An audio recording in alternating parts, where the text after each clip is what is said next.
Une source d'énergie qui répond à vos exigences, animé par la passion, guidé par la technovation. Disponible uniquement chez Batimax ou sur le site web www.batimax-mata.com. Vous présente Nivavo. 5G Batelma, des actualités uniques, dynamiques et renversantes dans le journal TV.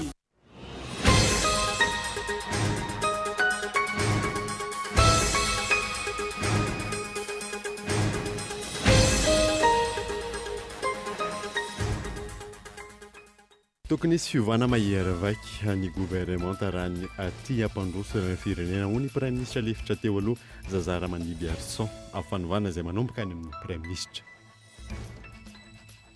Sambo 7 amina orinasa 5 mpisehatra amin'ny jona no nahazo licence ahafahana manjona makamba ho an'ny taona 2024. Raha mifanon-kevitra mivoaka anaty tambazotra tserasera momba izay, misy ny tsy fahatombanana goavana mandidina izay elisitra izay. Ronjato ka hatramin'ny 100 ariary ny fiakaran'ny litatry ny menaka atao anatin'ny herinandro tany amin'ireo mpanjara. Nahitana fiakarana tahaka izay ihany koa ny vidin'ny entana ilaina amin'ny fiainana andavanandro. Ahina hitohy hatrany izany araka ny fanon-kevitry ny mpanjara. Manambana ny ampiakatra sarandalana avy hatrany kooperativa mpitaterana mivondra anatin'ny UCTU raha toka miakabidin'ny vidin'ny solika. Tsy afaka andefitra anatin'ny fatiantoka intsony izy ireo raha ny afaneon-kevitra androany. Marisika iraisam-pirenena miverina mirongana indray ny valinaretina Covid-19 any Chine. Mahery ny 5,000 ny tranga omaly taremarika izay ambony indrindra hatramin'ny taona 2024 very indray araka izany ny fihibohana. Nanderindreo avy hatrany.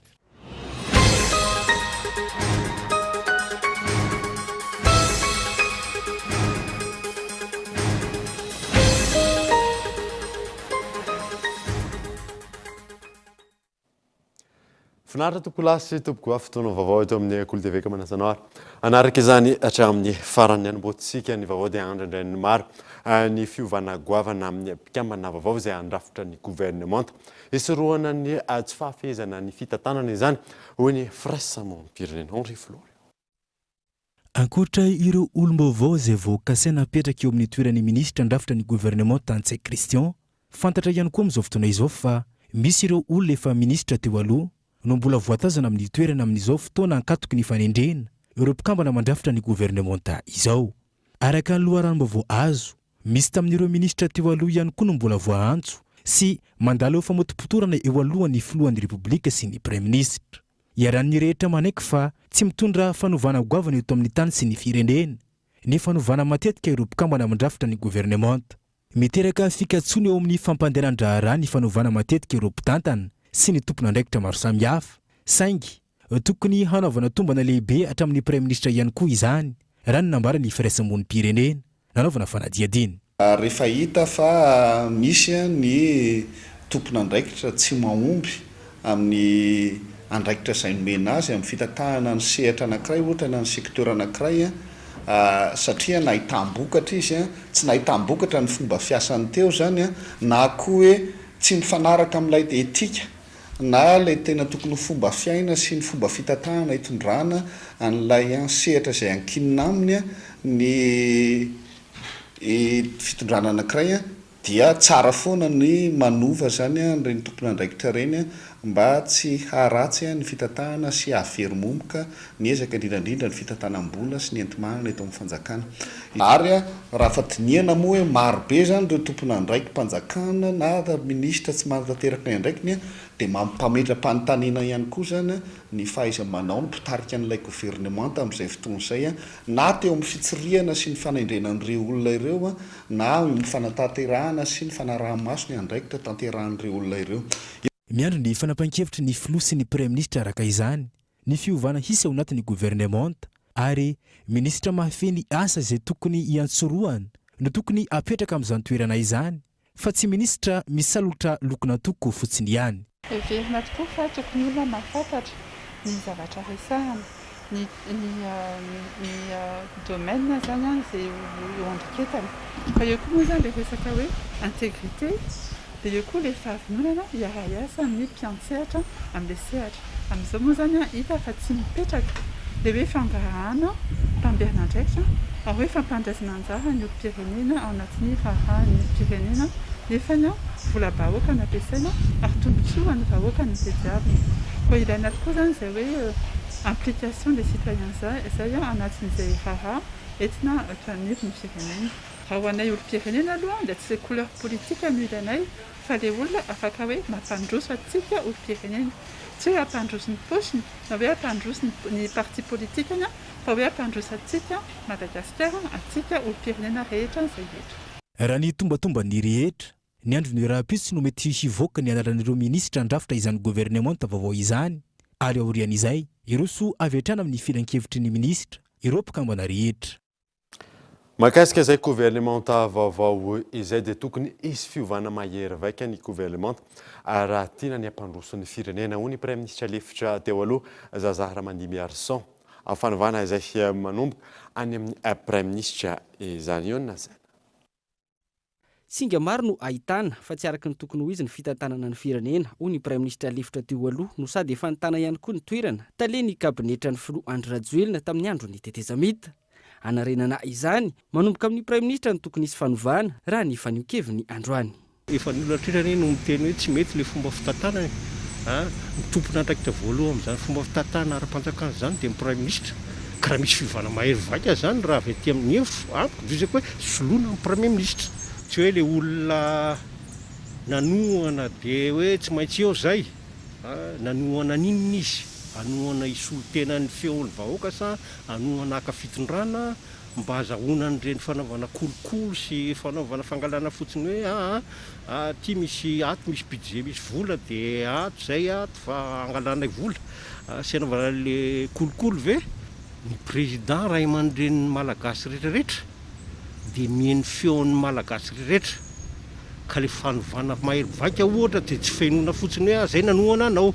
Iankinany ampitsony filoha rehefa ho tonga ny fotoana hitsaran'ny vahoaka azy ny gouvernemanta izay hitsangana eo ho hiatra ny fanazavana antony tokony andiniana lalina sy hiainona ny feon'ny vahoaka maro anisa. Tsy maintsy misy foana ny azakazaka mankany amin'ny fifidianana zay tsy azo sorina zay fa mba jerena kosa ny zava-misy marina hoe na ho any an'ilay fifidianana ary dia inona ny tokony ho atao tokony hanatsaraina na amin'ny fitantanana na amin'ny fiarahana na fomba fisaina na fomba fanaovana politika mba handehanana marina makany amin'ny fampandrosoana fanatsarana ny farana farim-piainana malagasy rehetrarehetra fa tsy vita fotsiny satria afaka roa taontsika no fifidiana dia aloha reto olona nanohana rety ihany no mety ho enoko fa zadino fa roa tapitrisa ihany no fidianao fa raha ohatra mangarahara marina fifidianana mety misy valo tapitrisa zany mety misy mivahevitra raha ohatra ka tsara ny zavatra fanapa-kevitra zay ataonao. Andrasana araka izany izay ho fanapa-kevitry ny filoha manoloana ireo fomba fijery maro samihafa sy sosi-kevitra amin'ny tokony ho firafitry ny gouvernemanta izay joro. Lafim-baovao hafa kosa indray Desambra 7 amina orinasa 5 mpisehatra amin'ny jona nahazo lisansa ahafahana manjono makamba ho an'ny taona 2024 raha faneo-kevitra nivoaka ao anatin'ny tambazotra serasera mahakasika izay moa dia misy ny tsy fahatombanana goavana mandidina izay lisitra izay Yves Richard. Ny faharoa amby folo ny volana martsa toy no nivoaka ny lisitra ireo samby 7 avy amina orinasa 5 misehatra amin'ny jona nahazo ny lisansa ahafahana manjono makamba nanomboka ny fiandohan'ny volana martsa andro vitsy taorian'izay. Nitsikafona tamin'ny tambazotra tserasera Facebook ny dosie milaza fa mikorotana ny fomba namoahany teo anivon'ny ministeran jona sy ny toe-karena manga lisitra ireo samby sorinasa nahazo ny fahazon-dalana. Santiona ny sambo menabe izay voalaza ho sambo ny orinasa pêche export ny fampitambavao ny ministera sainga ny orinasa Somapes zany araka ny publication nivoaka tamin'ny tambazotra Facebook hatrany. Raha ny fikaroham-baovao natao tao amin'ny tranokala ny groupement des aquaculteurs et pêcheurs de crevettes à Madagascar. Samby voalohan'ny orinasa Somapes nanombohan'ny fanjonona makamba ny taona 2027 mitondra ny anarana menabe.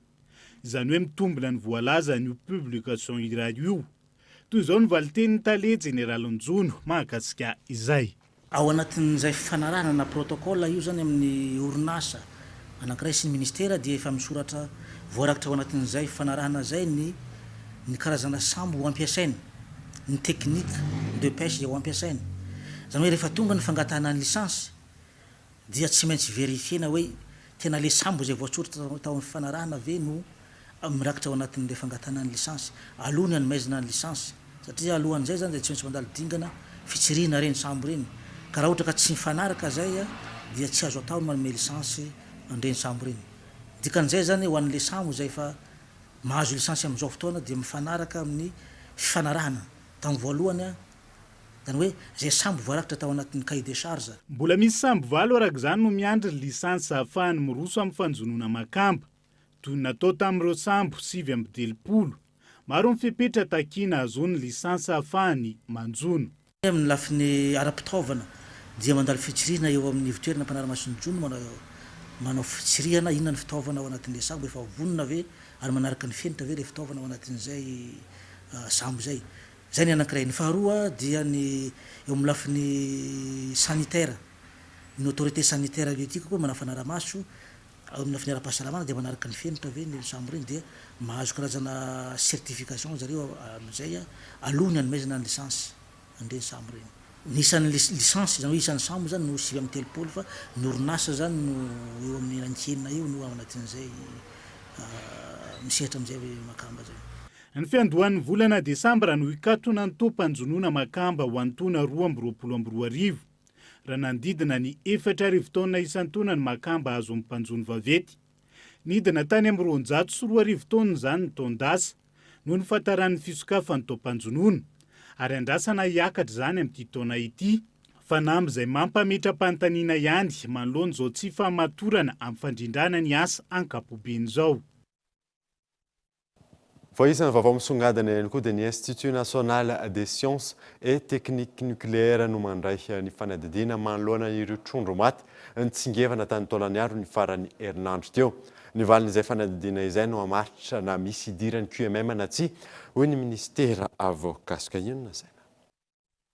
Ny farany herinandro teo trondro maro no nitsingevana tamina renirano iray tao Andrakaraka commune na Taolaniaro. Taitra vokatra izany ireo mpanjono ka niantso ny tompona ndraiky mpanjakana sy ny orinasa QMM no ity tranga ity hita tsy lavitra ny orinasa mpitrandrahana. Momba io tranga io nanambarany ministra voakasika fa nisy ny fangatany orinasa QMM amoaka rano ivelan'ny toerana iasany ny aloha ity trangan-javatra ity saingy tsy mbola fantatra na noho izany no nahatonga ny fahafatesan'ireo trondro na tsy misokatra ny fanadihadiana. Ekena ara fa ho ekena ny fanarinareo le rano amin'ity toerana efa voatombo ity ary fa nisy fanadihadiana io hoe ato no azo anaovana an'izay fa na izany ary raha misy zavatra mitranga dia tompona andraikitra izy ary nangatahana taratasy izy nanao engagement izy toerana hafa no nanaovana n'ilay relâchement riviera hafa no nahitana ilay trondro maty fa aleo aloha ny fanadihadiana no amoaka azy hoe tena misy lien de cause à effet mihitsy ve raha zavatra aty no nanaovana le relâchement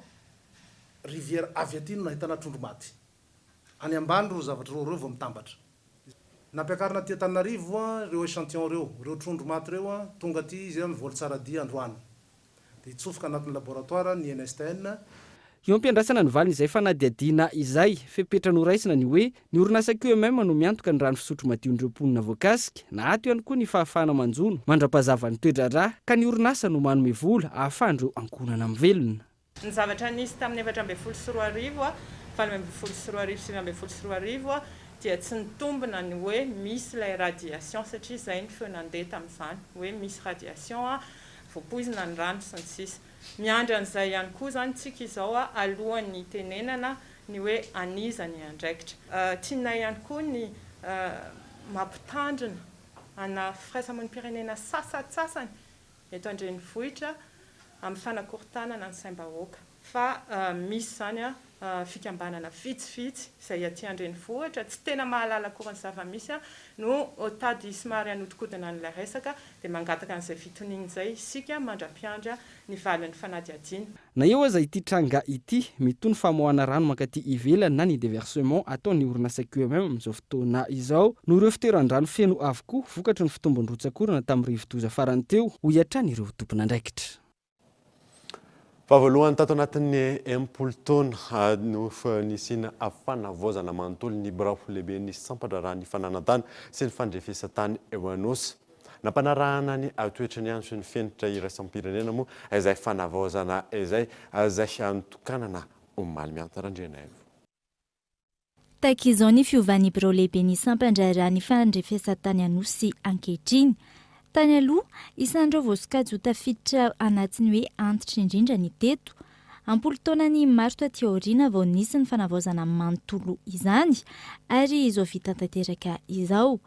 Raha ny tantaran'ity trano be na ny biraon'ny service topografika ity dia tamin'ny 1962 na 80 taona lasa teo zay no nanorenana azy voalohany.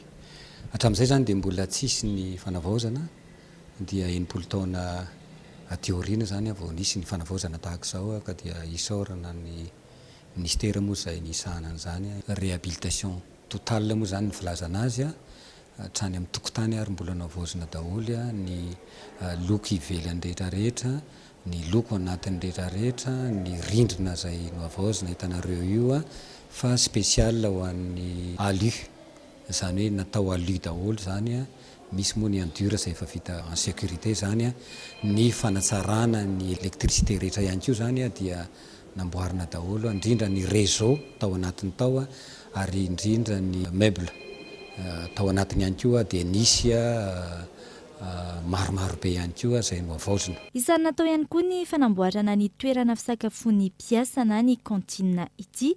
Nandritra ny 2 volana no nanatotosana ny asa. Zava-dehibe eo amin'ny fampandrosoana ny sehatry ny fandrefesatany ny fahavitana izao fotodrafitra sy izao raha ny fanazavana. Ka hoe fanavaozana dia voalohany indrindra ngamba anisany fanavaozana lehibe teo amin'ny toe-tsain'ny mpiasa ny fahavitany trano tahaka izao satria dia mampiova ny toe-tsainy izany indrindrandrindra amin'ny fanatsarana ny fomba fiasa sy fanatsarana ny fanatanterana ny asa rehetrarehetra satria dia mifampiakina izany rehefa madio ara-dalàna ny birao izay iasana dia tokony hanaraka an'izany ihany koa ny comportement ny mpiara-miasa sy ny mpiasa rehetrarehetra ao anatiny. Raha ny kantine dia marina tokoa fa efa nisy hatramin'izay teo fa sainginy tena manaraka ny fenitra amin'ny kantine zay nisy hoy teo fa hita hoe tsy ampy fa hita ihany koa tsy ara-dalàna koa hita hoe tsy nanara-penitra dia zay no na ahafahany teo anivon'ny ministera zay nampanara-penitra zay atao hoe kantine izay. Omaly no nitokana ny ministry ny fanajariana ny tany sy ny fananantany Andriana Narvelo Adzo nandritra ny famaranana ny 520 taona ny sampandrarany fananantany sy ny fandrefesatany ireto fotodrafitrasa ireto. Tsy aivina ankoatra ny fanavaozana maro nisy ihany koa ny fitaovana nositra ny sampandrahara ireto. Dingana ny rosoana ankoatra izay ny fidirana amin'ny sehatry ny nomerika na ny dématérialisation. 200 ariary hatramin'ny 100 ariary ny fiakaran'ny litatra menaka eny amin'ny mpanjara tato anatin'ny herinandro izay nahitana fiakarana toy izay ihany koa ny vidin'ny entana ilaina amin'ny fiainana andavanandro. Miantarandriana evatra. Faterana ny an'ity renim-pianakaviana ity raha tonga teto amin'ny mpanjara entana ilaina amin'ny andavanandro iray ka nahita ny fiakaran'ny vidin'ny menaka. Vidy menaka io dia miakatra isan'andro io izy taoko io.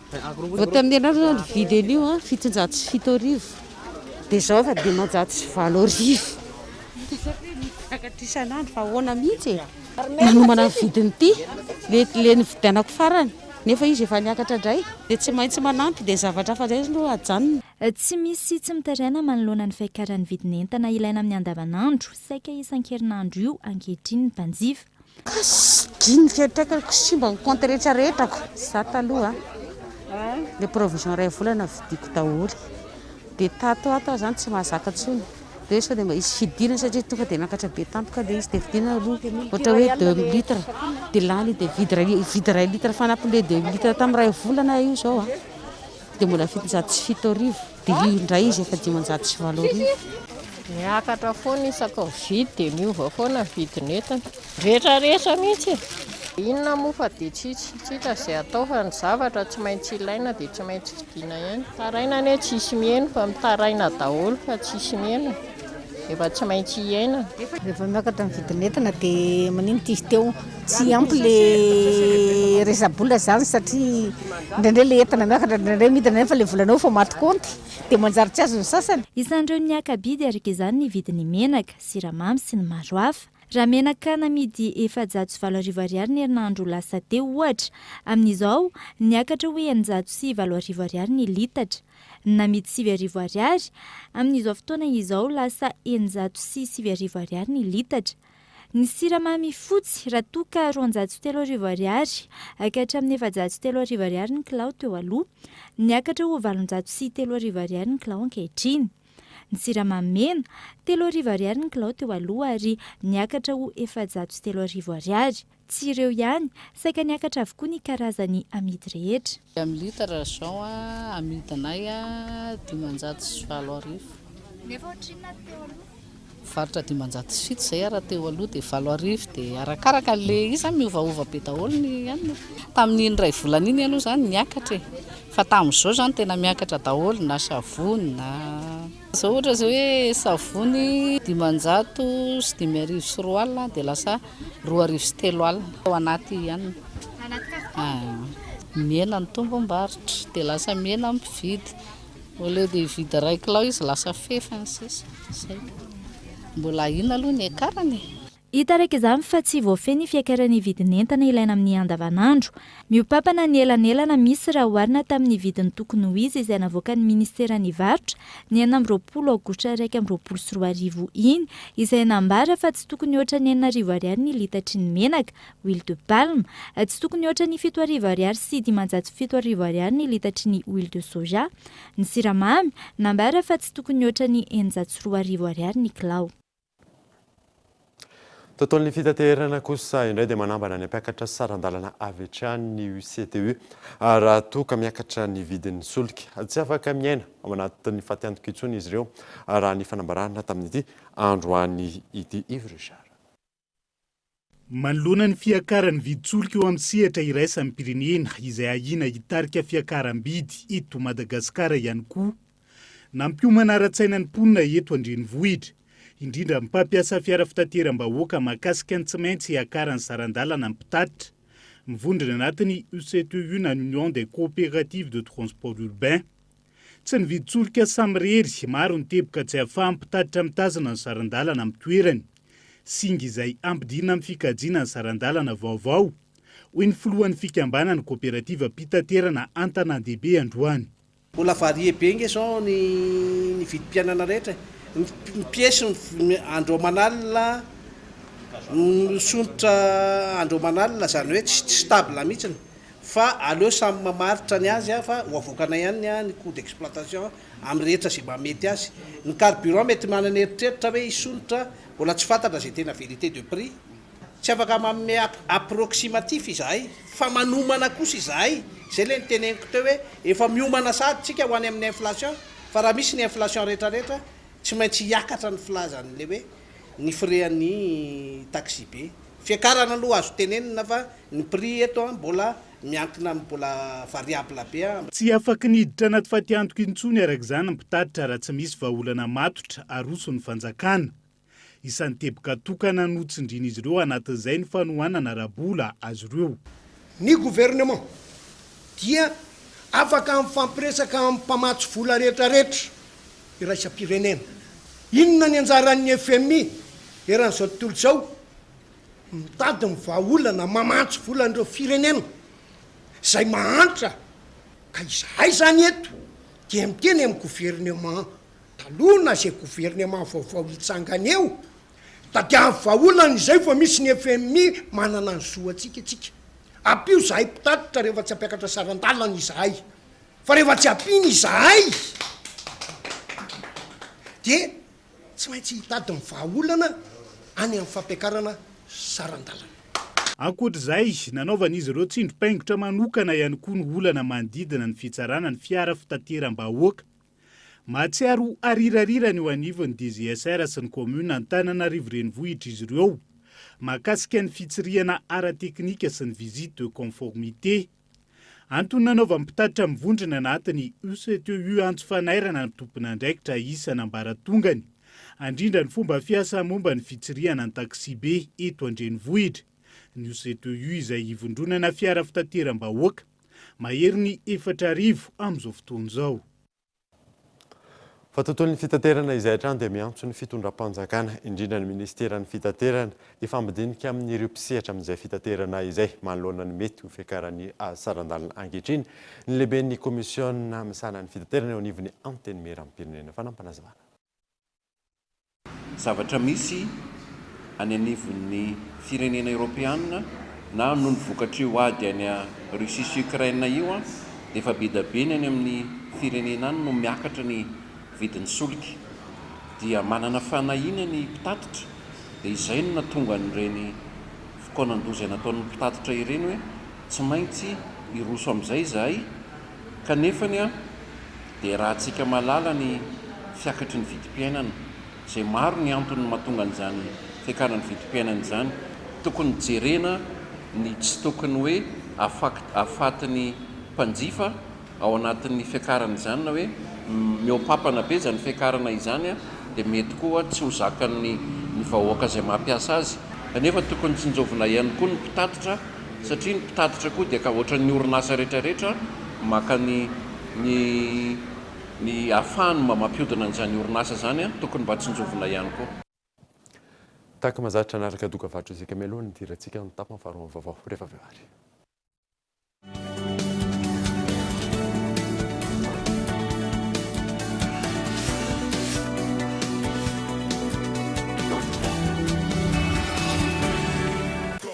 Lâche plus ton fun, des études, des recherches, ton fun, tout sur ton phone avec Yellow One. Toute la journée, 200 mégas de data pour 1000 arrières. Tape le dièse 322 étoile 6 dièse et lâche plus ton fun. Tu as maintenant ton Yellow One.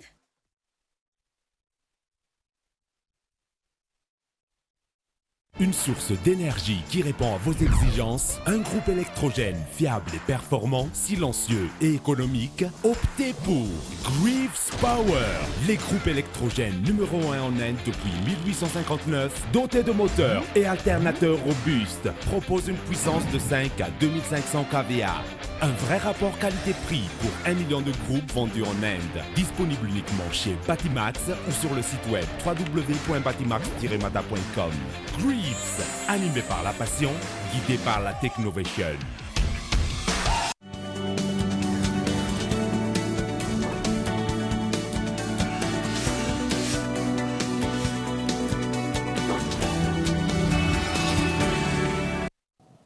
Vereto amin'ny fampalalam-baovao isika. Ny rano sy ny fotodrafitrasa toy ny lalana no tokony atao laharam-pahamehana amahana ny olona tsy fanjarian-tsakafo sy ny kere any atsimo.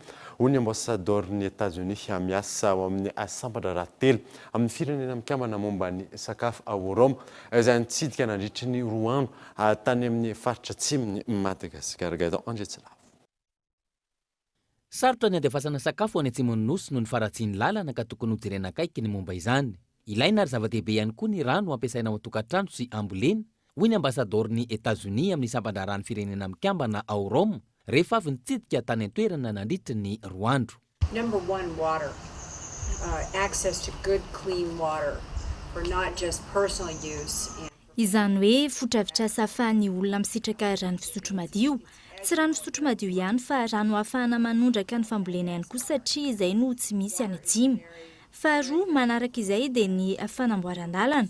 Ohatra raha andefa sakafo any atsimo dia sahirana ireny fiara vaventy ireny noho ny faratsiany lalana. Betsaka ny fotodrafitrasa mila orina ny an-toerana ary tokony ho jerena manokana ireo olana ny fandraika amin'izany fananganana fotodrafitrasa izany ka isan'izany ny fiovan'ny toetrandro ny rivo-doza izay hitantsika farany teo.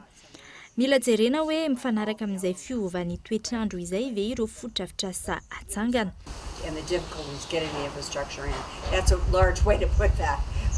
Nandritra ny fitsidiana nataony tany atsimo, nisy ny fitsidiana ireo tetikasa ataony sampana mitondra ny fanampiana vonjitaitra eo amin'ny lafiny mahaolona, toy ny tetikasa madinika ara-pambolena, izay ahafahany tatsama mokatra ho an'ny toeram-pisakafoanana an-tsekoly ao an-toerana, iarahana amin'ny IFAD na ny tahirim-bola iraisam-pirenena ho an'ny fampandrosoana ny fambolena sy ny PAM na ny sampandrarany firenena mikambana momba ny sakafo. Teo ihany koa ny fitsidiana ny fanodinana ny mangahazo sy ny asa fampidiram-bola hafa, ny asa fanarenana ara-pambolena amin'ny alalan'ny famokarana mifanaraka amin'ny toetrandro sy ny filana ara-panjarain-tsakafo ary ny fanampiana ara-bola sy ny kojakoja ara-pambolena amerenana sy arovana ny fananany tokantrano. Eo ihany koa ny ivitoeram-pitsaboana ny tsy fanjarian-tsakafo eo amin'ny ankizy ary ny toerana fizarana sakafo ho an'ny fianakaviana sahirana. Eo anatin'ireo tokony handray anjara bebe kokoa amin'ny fandraisana ny tanana ny mponina any atsimo ny fanjakana. You have a serious climate change issue in that region. You have an inability in many cases for people. Olana goavana ny fiovan'ny toetrandro eto Madagasikara satria tsy afaka mamboly akory ny olona any atsimon'ny nosy, tsy manana ny fitaovana ilaina mikarana, tsy manana masomboly akory. Angamba tsy antsoina hoe fiankinan-doha ny fanampiana azy ireo nandritra ny taona maro fa lalam-piainana. Manasanareo ampirisika ny fanjakana handray anjara fotra amin'ny faritriny satria azoko fa tsy afa-manoatra manoloana ny zava-misy. Na izany azy ampirisena ny fanjakana handray anjara amin'izay atao rehetra ary isan'izany ny fikarakarana fahasalaman'ny mponina any atsimo sy ny sisa. Healthcare, etc., so that we can enable them to be independent and self-sufficient.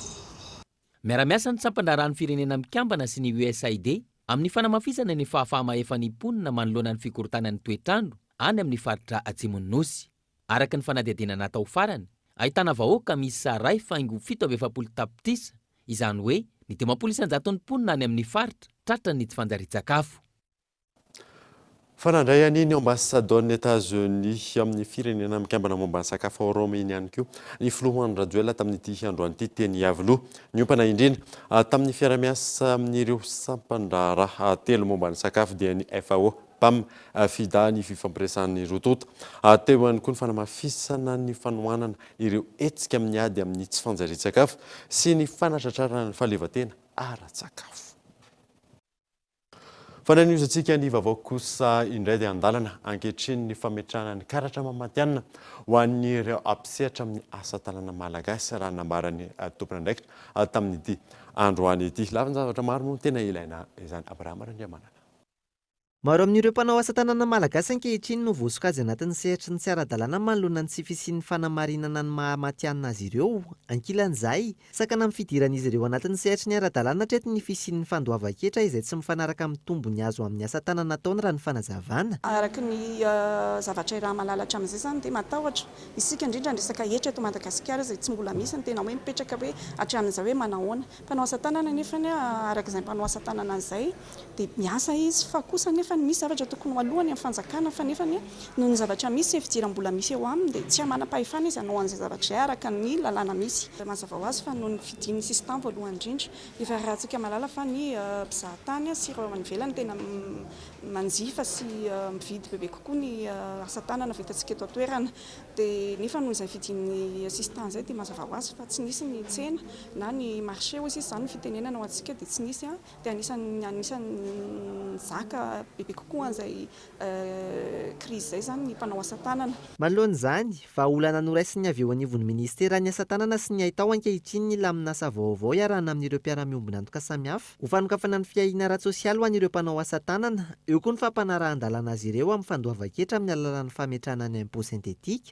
Andeha zany zao ho angonina ato amin'ny ministera ny asa tanana daholy ny mombamomba ny mpanao asa tanana dia ho amenay any amin'ny KNAPS sy ny impôt azafady ny momba an'ilay mpanao asa tanana dia eo vao mivoaka ny karatry ny mpanao asa tanana. Tontosa tetsy Andavamambandroany araka izany ny fifanaovany sy ny mpiara-miasa teo amin'ny ministera tompon'andraikitra sy ireo mpiara-miombona antoka manoloana ny fanomezana ny fiahiana ara-tsosialy ho an'ireo mpanao asa tanana. Itoy amin'ireo faritra samihafa kosa ny fanatanterahana izany raha ny nambaran'ny tompon'andraikitra.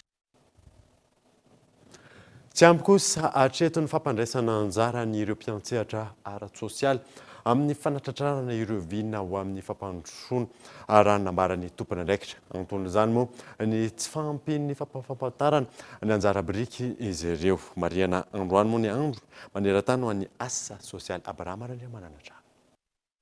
Sehatra asa manomboka mivelatra tsikelikely ary mahazo vana ankehitriny ny sehatry ny asa sosialy eto Madagasikara. Anton'izany ny fisokafan'ireo lalam-piofanana momba izany ho an'ireo mpianatra malagasy raha ny fanazavana. Itsy ankilany, tsy ampy hatreto ny fanomezan-danja azy ireo eo amin'ireo sehatra samihafa.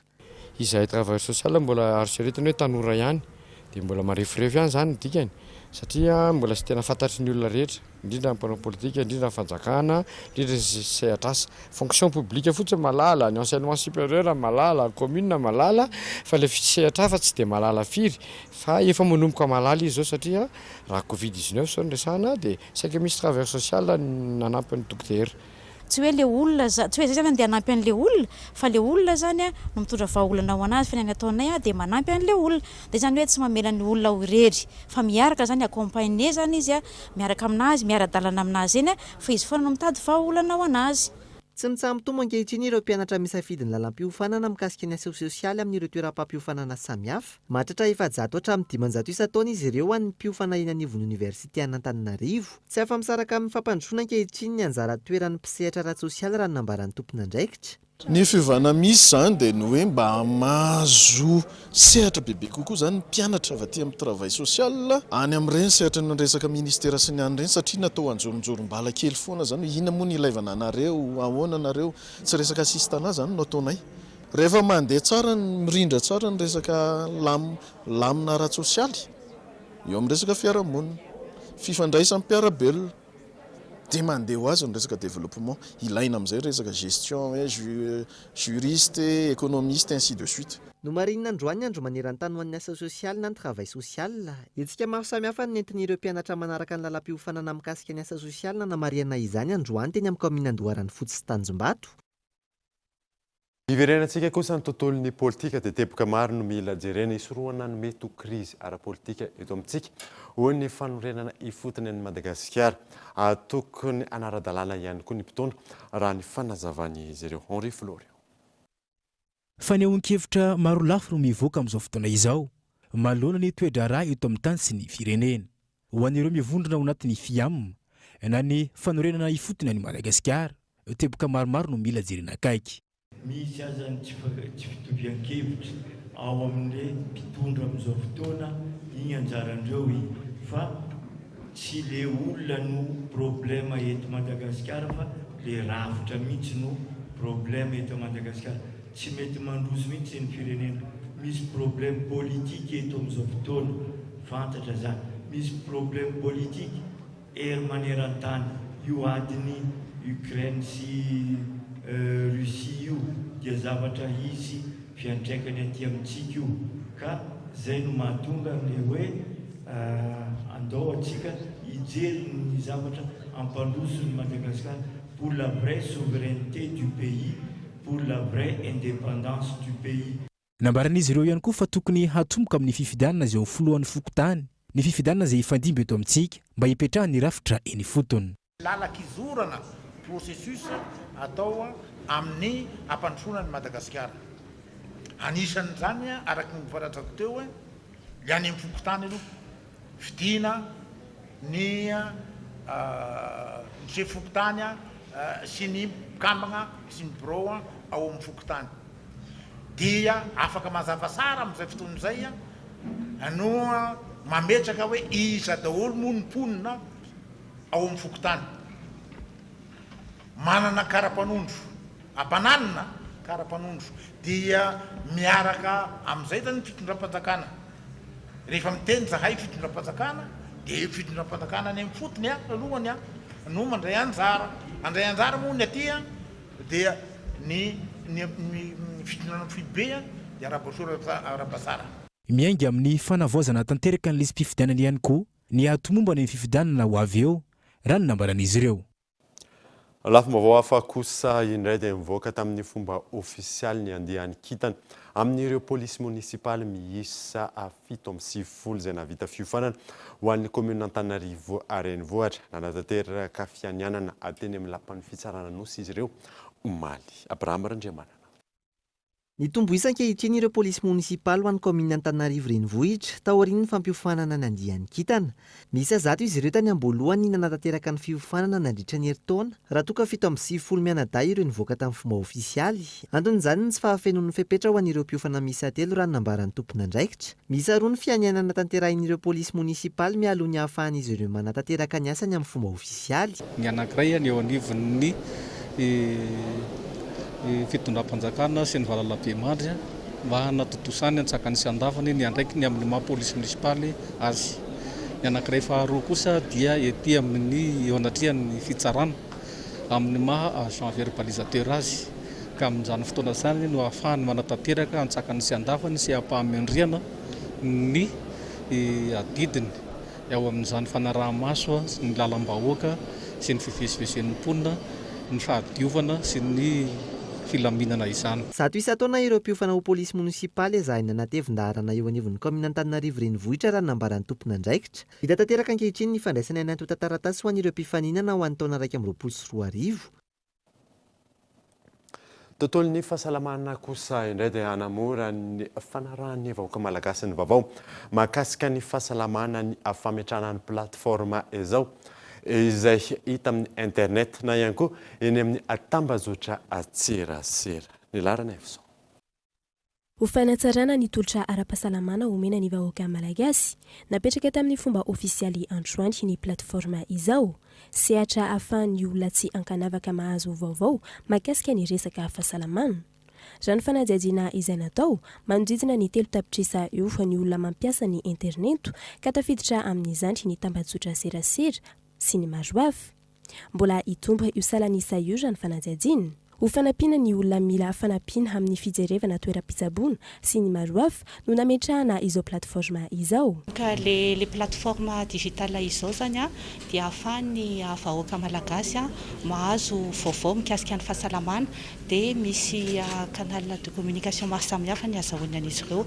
Donc afaka mijery izy messenger, misy ihany koa ny miaraka amin'ny page Facebook moa zany messenger dia eo ihany koa ny call center zany hoe afaka misy miantso maimaimpona dia misy dokotera zany mamaly anireo fantaniana izay mety manetikitika ny olona dia misy ihany koa application zany izay azo téléchargena amin'ny téléphone dia eo ny site web zany.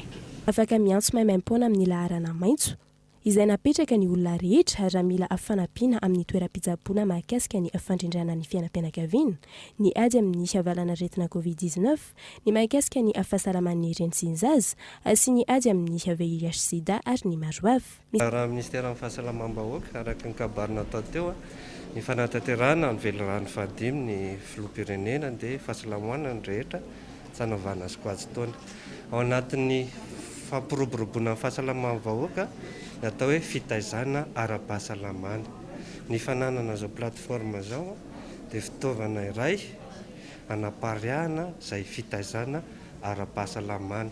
Samy malatsika amin'izao fotoana izao ny zava-dehibe na eo amin'ny fiainan'ny tanora zany na ireo olona efa perinasa fampiasana ny tambazotra sosialy dia izay mahatonga ny safidy hoe ny arahany asa tamin'ny partenaire zao afana mamelatra an'izay fitaizana ara-pahasalamana izay amin'ny fampiasana tambazotra sosialy. Misy amin'ireo olona mandray sy mamaly ny someso no mpitsabo saingy tsy manao fizahana ara-pahasalamana amin'ny alalan'ny antso sy ny someso ary tsy manome fanafody ho an'ireo olona izay miantso. Manampy amin'ny fanatonana mpitsabo izy ireo.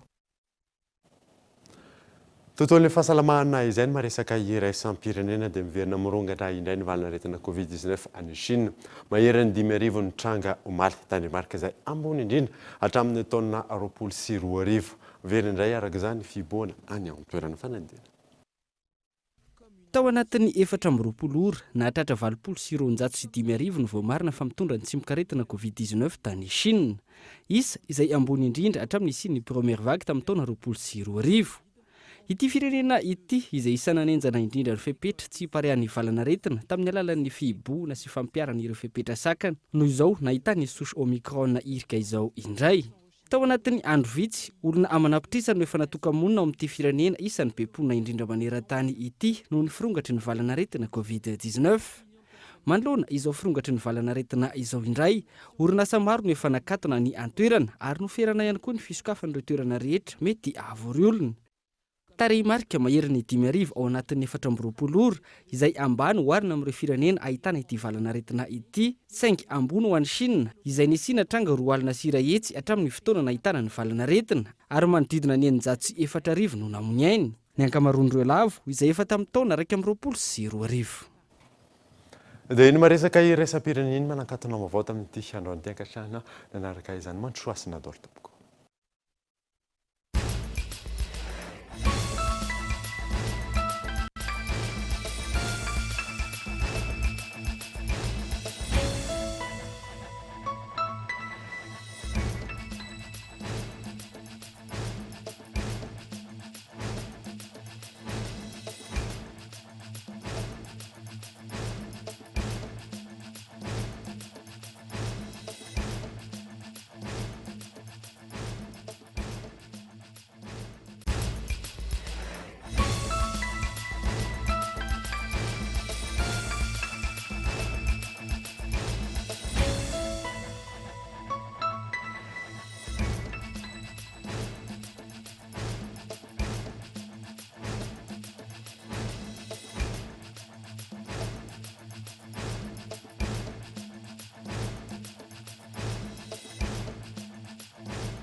Une source d'énergie qui répond à vos exigences. Un groupe animé par la passion, guidé par la technovation. Disponible uniquement chez Batimax ou sur le site web www.batimax-mata.com. Vous a présenté Nivavo. 5G Batelma, des actualités uniques, dynamiques et renversantes dans le journal TV.